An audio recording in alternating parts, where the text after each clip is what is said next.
Allez, bonjour, bonjour. Coucou tout le monde. Bienvenue du coup dans ma cuisine en ce lundi soir. Voilà, je vous propose une recette sympa. On va faire du coup une tarte à la courgette au pesto et au roquefort. Voilà, c'est mon petit, on va dire, délire du soir.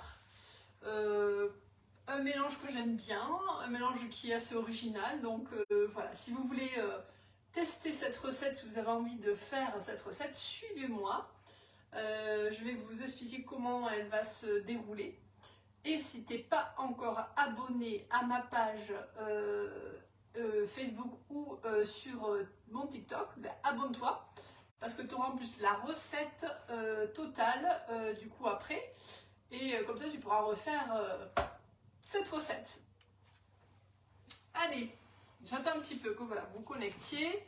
J'étais dans mes petits préparatifs de recettes. Vous allez voir, elle n'est pas compliquée. Elle n'est pas compliquée en soi. C'est une recette qui est plutôt cool, qui est facile à faire. Les courgettes, c'est la saison en ananas. Bon, j'ai la chance d'en avoir dans mon potager. Elles sont du potager, voilà. Mais c'est un légume qui n'est pas très cher, voilà. Le roquefort, bon, c'est que c'est un peu plus onéreux. Parce que dans le sud-ouest, c'est quand même le fromage du sud-ouest.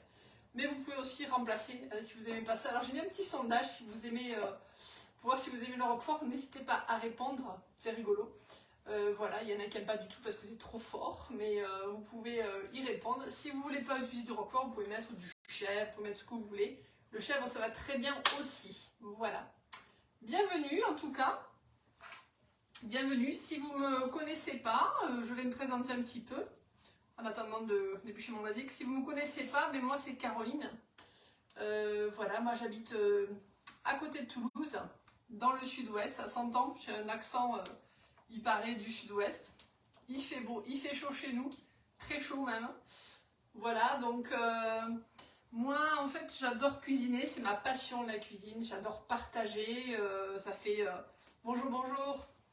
Ça fait des années que je partage cette passion. J'ai commencé par un blog de cuisine il y a maintenant 18 ans. Voilà. Et puis il y a 12 ans, je me suis lancée dans la vente à domicile pour partager cette passion, puisque je suis vendeuse à domicile pour la société Guy de Marle, puisque du coup je travaille avec des produits de cuisine, voilà, de qualité professionnelle. Donc je vais vous montrer un petit peu ce que je vais utiliser ce soir. Voilà, donc moi mon métier c'est de partager ma passion pour la cuisine, c'est juste trop bien, j'adore ça, je cuisine et en plus je montre des produits, donc c'est que du bonheur, voilà. Donc si vous ne connaissez pas Guy de Marle, c'est une société française, hein, on est là depuis longtemps et on vend du matériel de cuisine aux particuliers sous forme de vente à domicile. Voilà, on fait de la vente à domicile, donc moi je me déplace, je vais chez les particuliers, faire des ateliers de cuisine et aussi je fais du digital. Puisque voilà, forcément, le digital c'est aussi un moyen de promouvoir nos produits et de transmettre sa passion. Allez, du coup, je vois des coucous, bonjour, bonjour. Donc là j'ai épluché mon basilic, donc basilic du jardin. J'ai la chance d'avoir un petit potager, un potager sympa, où j'ai du basilic, parce que pour moi le basilic c'est la vie, l'été, en tout cas j'adore ça, je sais pas vous, mais c'est trop bon, ça sent trop bon. Alors si vous n'avez pas du basilic du jardin ou sur le balcon, ben, vous pouvez aussi prendre du basilic surgelé. Voilà, ça c'est pas pareil, j'avoue, hein, mais ça peut le faire. Ou du basilic sec aussi. Voilà, donc n'hésitez pas, abonnez-vous. Je vais le répéter parce que moi je suis assez novice sur TikTok, ça fait pas longtemps. Et voilà, abonnez-vous à mon profil pour avoir la recette et pour du coup... me suivre dans mon petit quotidien. Voilà, moi je suis maman aussi, je cuisine beaucoup, je fais beaucoup de cuisine. Hein. D'autant plus que moi je suis intolérante au gluten, donc je cuisine encore plus pour moi. J'ai trois garçons, 3 ados qui mangent beaucoup, donc je suis obligée de cuisiner. Et voilà, j'ai une cuisine du sud-ouest, une cuisine avec beaucoup de légumes aussi, une cuisine saine, hein, voilà, mais gourmande aussi, parce que je suis gourmande avant tout. Voilà. Alors, pour commencer, on y va ? On y va. On va du coup utiliser ce soir le moule tarte couronne. Alors voilà, ça fait partie des moules que je propose du coup hein, dans mes lives, dans mes ateliers. Le moule, c'est un moule tarte aux couronnes qui est hyper original. Pourquoi? Parce qu'il a un trou au milieu. Je ne sais pas si vous voyez, il a un petit trou au milieu. Donc on va avoir une belle tarte originale. Donc en présentation, c'est super joli. Ça s'appelle le moule tarte aux couronnes. Notre gamme de moules, elle s'appelle Aura. Voilà, on la reconnaît avec ce petit liseré. Ce sont des moules qui sont de qualité, de super qualité. Hein. C'est vraiment des moules qui sont utilisés par toutes sortes de personnes et de clients. Vous pouvez regarder le Guy de Marle. Et moi, j'ai des clientes un peu partout en France qui adorent nos moules, qui sont fans. Il y a les pâtissiers aussi qui utilisent nos moules. Donc voilà, on est là depuis longtemps dans le milieu professionnel aussi. Et ce sont des moules super souples, vous voyez, hyper souples. Donc du coup, pour ceux qui ne connaissent pas, je réexplique à chaque fois. On va utiliser la plaque ici pour le mettre du coup au four. Hein. Donc c'est vraiment la priorité de mettre la plaque le moule sur la plaque parce que sinon vous n'allez pas pouvoir enfourner votre moule. Donc ça c'est l'astuce, la plaque aluminium perforée. En plus elle a des petits trous. Voilà, donc du coup elle va bien permettre de cuire la tarte dans le four. Et elle est trop pratique, quoi. Elle est légère, elle est super pratique. Alors, je vais utiliser une pâte feuilletée du commerce. J'avoue que je n'ai pas le courage de la faire, d'autant plus qu'elle est sans gluten, celle-là.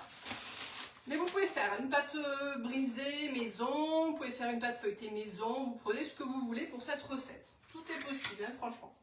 La petite astuce de ce soir, je vais vous la montrer. On va faire une jolie tarte parce que du coup, voilà, je suis en train de foncer ma pâte. Donc foncer, ça veut dire mettre la pâte dans le moule hein, et la mettre en forme. Donc il n'y a pas besoin de mettre de matière grasse dans le moule puisque du coup il est easy flex, ça veut dire qu'il va se démouler tout seul. Donc ça c'est pas mal de ne pas ajouter de matière grasse. Hein. Voilà, bonjour, bonjour. N'hésitez pas hein, à poser des questions aussi si vous avez besoin. Voilà, vous pouvez poser des questions sur ce que vous voulez, la recette, la qualité des moules et tout. Hein, donc c'est possible. Donc comme je vous ai dit, il y a un petit trou au milieu. On va faire une belle tarte. Je vais prendre un petit couteau, mais je vais le prendre à l'envers. Vous voyez, pas sur le côté cranté. Et je vais faire des petits triangles comme ça. Voilà. Alors là, il fait super chaud. Il fait 29 degrés dans ma cuisine. Vous voyez le truc. Donc la pâte, elle a vite chaud. Apparemment, ils annoncent grosse canicule fin de semaine. Donc, bonsoir, bonsoir. Donc ça va être galère. Voilà. Donc là, je fais des petits triangles. Pourquoi ces petits triangles à votre avis? À quoi ça va servir? C'est ma petite astuce de ce soir. Je vous montrerai tout à l'heure. Voilà. Vous pouvez répondre hein, si vous voulez. Qu'est-ce que je vais faire de ces petits triangles? Alors, on va se faire un petit pesto rapide. Parce que j'adore ça. Pesto, c'est la vie. Donc je vais prendre mon petit robot manuel. Alors pareil, ça fait partie des ustensiles Guy de Marle qu'on a. Petit robot manuel. Pardon, je vais juste mettre ça dessus. Je vais y arriver. Hein. Je ne suis pas dans le bon sens. C'est un petit robot manuel qui est génial, qui va me permettre de faire du pesto, qui me permet de hacher rapidement. Je l'adore, je l'utilise très souvent moi. Il a des lames, donc il a du coup des petites lames que je mets dedans, vous voyez. Moi dedans, je mixe plein de choses, voilà, que ce soit des crudités, des noix. Il est top. Je garde quelques feuilles pour la déco. Parce qu'il y aura besoin de déco aussi, parce que forcément, quand on est fan de cuisine, on aime bien quand même décorer. Enfin, moi j'adore je suis fan de photos culinaires à la base. Je fais beaucoup de photos, alors vous pouvez aller voir sur mon Insta aussi. Donc, et la déco c'est important. Le visuel c'est important. Donc là j'ai mis un petit peu d'huile. Je vais mettre de l'ail, parce qu'aussi l'ail c'est la vie. Bonjour, bonjour, bonsoir. Donc pour ceux qui nous rejoignent, hein, on fait une tarte courgette, roquefort et pesto. Voilà, une tarte originale qui change un peu du quotidien, qui fait du bien.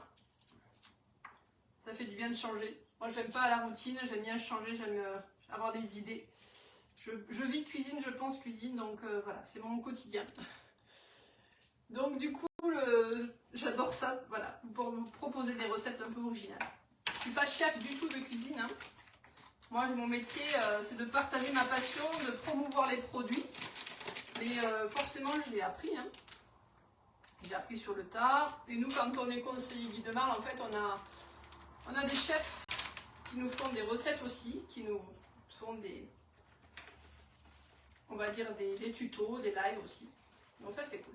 J'ajoute un petit peu de parmesan, mais je mets pas de pignon. Je le fais sans rien. Voilà. Donc c'est ma petite recette du soir. Donc sans rien. Allez, on y va.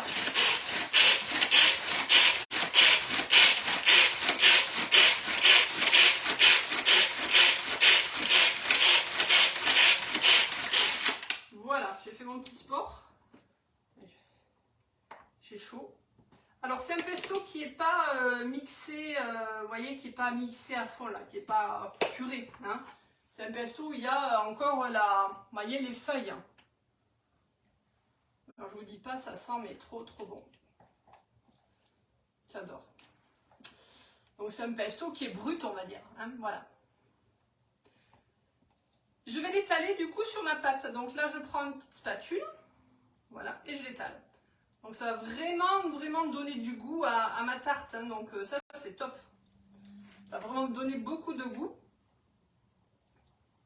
Et le mélange pesto courgette, ben, ça fonctionne super bien. Hein. Voilà, donc là il y a quand même un beau mélange de pesto, pas mal de pesto. Mais bon, moi j'ai la chance d'avoir, comme je vous ai dit, un potager et le basilic. Là je l'ai bien arrosé, j'ai un puits. Et il est super beau, donc j'en profite. Voilà. Bonsoir, c'est le parmesan qui fait... Oui, c'est ça, c'est le parmesan hein, qui a fait... En fait, c'est l'huile. J'ai mis basilic, huile d'olive, parmesan et ail, c'est tout. Voilà, c'est le parmesan, c'est l'émulsion qui fait la crème, hein, en fait. C'est l'émulsion de l'huile, c'est le mixage qui a fait cette... C'est comme une crème, vous voyez. Je vais vous le montrer.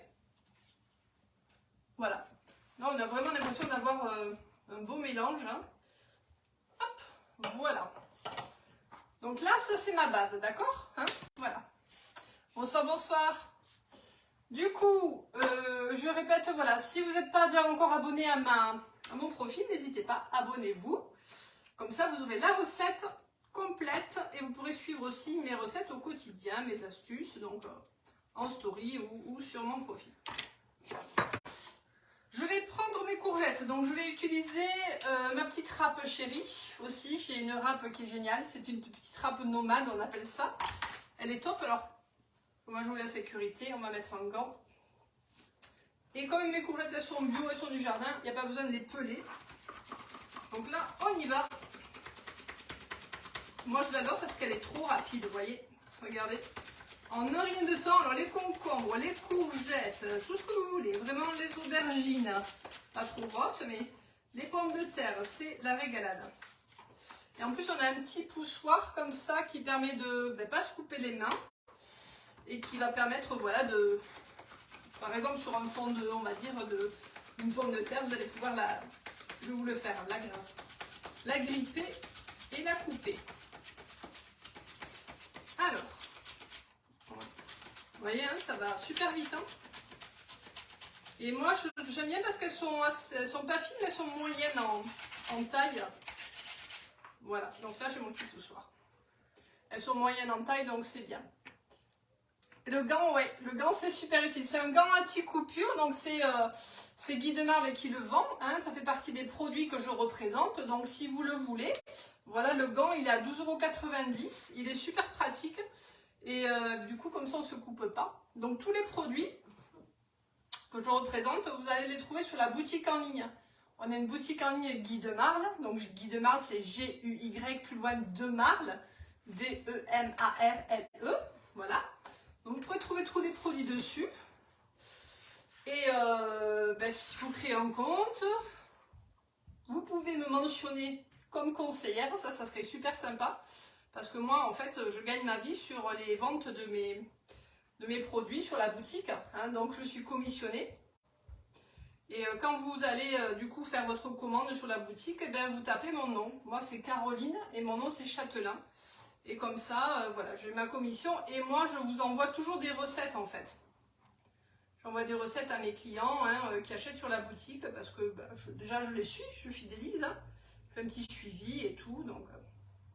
Voilà, donc là je mets mes courgettes. Regardez, c'est trop bon. Hein. Alors je vais essayer de les serrer un peu plus. Il y a du vert, plein de vert. C'est l'été.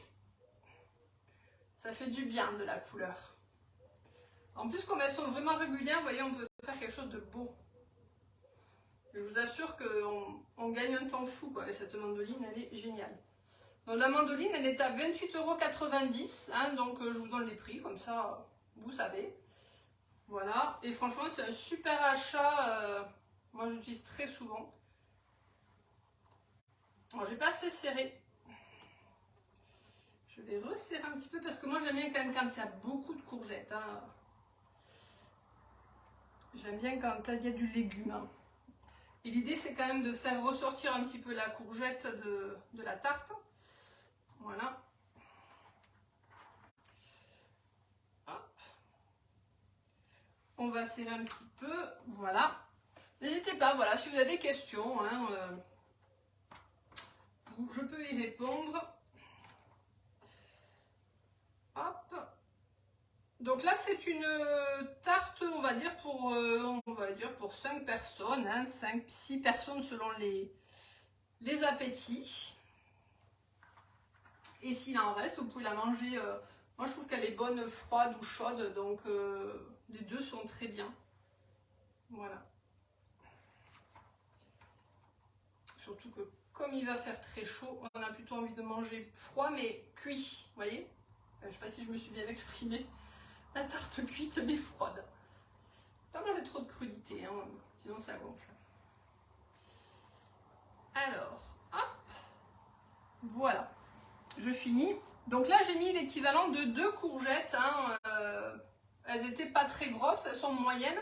En tout cas, ne prenez pas d'énormes courgettes pour faire ça. C'est pas les énormes courgettes, gardez-les pour faire de la soupe, un velouté, ou les farcir parce qu'elles sont pleines de graines, hein, vous savez. Ça a l'air sympa, ouais. Merci Sabrina. Non, c'est qui m'a dit ça, je sais pas.